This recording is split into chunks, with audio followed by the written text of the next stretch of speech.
Okay students, इस आज की वीडियो में हम एक और क्वेश्चन सॉल्व करने वाले हैं जिसमें आपको फ्रीक्वेंसी डिस्ट्रीब्यूशन का क्वेश्चन है जिसके बारे में आप हमको बताएंगे। तो चलिए शुरू करते हैं। ये क्वेश्चन है जिसमें आपको सबसे पहले क्वेश्चन रीड करके बता देते हैं कि आपने क्वेश्चन में क्या पूछा गया है। Robbie played 20 football matches for his school team. Robbie ने 20 फुटबॉल मैचेस के लिए अपनी स्कूल टीम के लिए The number of goals scored in each game are shown in the table।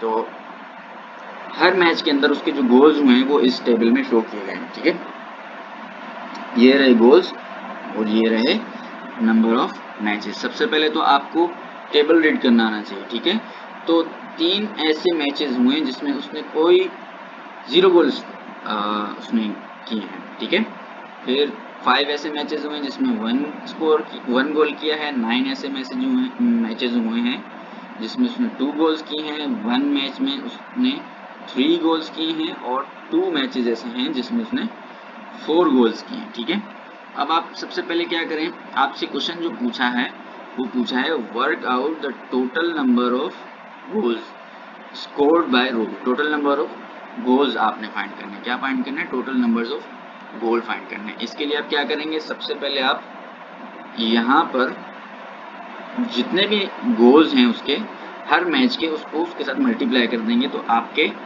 Pass total number of goals आ जाएंगे। जैसे 3 matches ऐसे हैं जिसमें उसने 0 गोल्स किए हैं। ठीक है, तो आप क्या करेंगे, 0 multiply by 3 is equals to 0। ठीक है, इसी तरह 1 मैच ऐसा है जिसमें उसने 5 मैचेस ऐसे हैं जिसमें उसने 1 स्कोर किया है। ठीक है, 1 गोल स्कोर किया, तो आप क्या करेंगे, 1 multiply by 5 is equals to 5। इसी तरह आप बाकी मैचेस का भी फाइंड करेंगे। 18 और 3 मल्टीप्लाई बाय 1 करेंगे तो 3 हो जाएगा। 4 मल्टीप्लाई बाय 2 करेंगे तो 8 हो जाएगा। ठीक है, आपके पास जितने भी मैचेस किए हैं उसमें जितने गोल्स हुए हैं वो आपके पास आ गए। ठीक है, जैसे 3 मैचेस में उसने 0 गोल किए थे तो 3 मैचेस के गोल आ गए। 5 मैचेस के गोल आ गए आपके पास। इसी तरीके से 9 मैचेस के गोल आ गए। ठीक है, तो अब आपने अलग अलग मैचेस में जितने जितने गोल्स हुए थे वो आपने फाइंड आउट करिए। अब आपसे बोलता है work out the total number of goals scored by Robbie. तो आपने क्या करना है, total number of goals find करने हैं स्कोर्ड बाय रॉबी। तो आपने क्या करना है,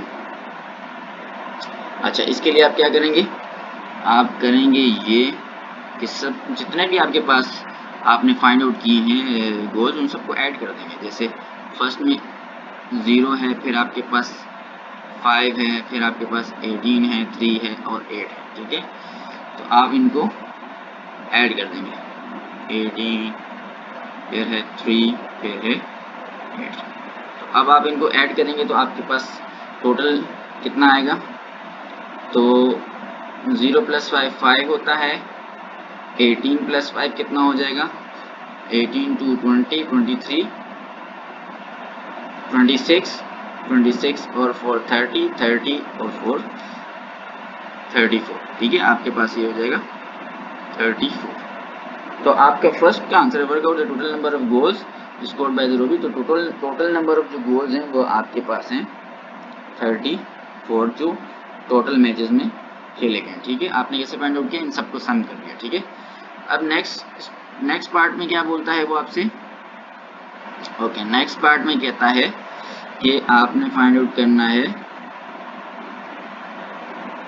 कैलकुलेट द मीन आपने फाइंड करना है। ठीक है, mean number of goals scored पर गेम। ठीक है, आपने mean number of goals find करने हैं स्कोर्ड पर गेम। तो पर गेम के लिए आप क्या करेंगे, सबसे पहले आपने जितने भी गेम्स हुए हैं उसका आपने फाइंड कर लेना है number of matches, total number of matches find कर लेना है। ठीक है, टोटल नंबर ऑफ मैचेस के लिए क्या करेंगे, 3 5 9 1 और 2 को ऐड कर लेंगे। ठीक है, तो सबसे पहले आपके पास 3 है, 5 9 1 और 2 इसको ऐड कर लेंगे। ठीक है, तो 3 + 5 हो गया 8 16, 17, 18, 19 और 20, ये आपके पास हो जाएगा टोटल 20 हो गया। ठीक है, ये आपके पास आ गए, जितने भी आपके पास मैचेस हुए हैं वो आपके पास सारे मैचेस आ गए। ठीक है, ये मैचेस का आ गया आपके पास। उसके बाद आप क्या करेंगे, जितने भी आपके पास, इसको आपने जो टोटल नंबर ऑफ, मीन के लिए क्या करते होते हैं आप, मीन के लिए आप ये करेंगे, मीन के लिए ये करेंगे, जो आपके पास टोटल गोल्स हुए हैं उसको डिवाइड करेंगे टोटल मैचेस में। तो इसको आप डिवाइड करेंगे तो 34, आप कैलकुलेटर यूज़ कर सकते हैं इसके लिए। 34 जब डिवाइड किया जाता है 20 के साथ तो आंसर आता है इसका 1.7। ठीक है, तो 1.7 जो है इस डेटा का मीन है। ठीक है, तो ये आपका आंसर है। ठीक है, और ए के लिए आपका आंसर ये है। चलें, तो ये दो आपके आंसर हुए। ठीक है बच्चों, तो आप लोगों को कोई भी क्वेश्चन हो तो आप लोग कमेंट बॉक्स में जरूर पूछें। ठीक है, चलें बाय।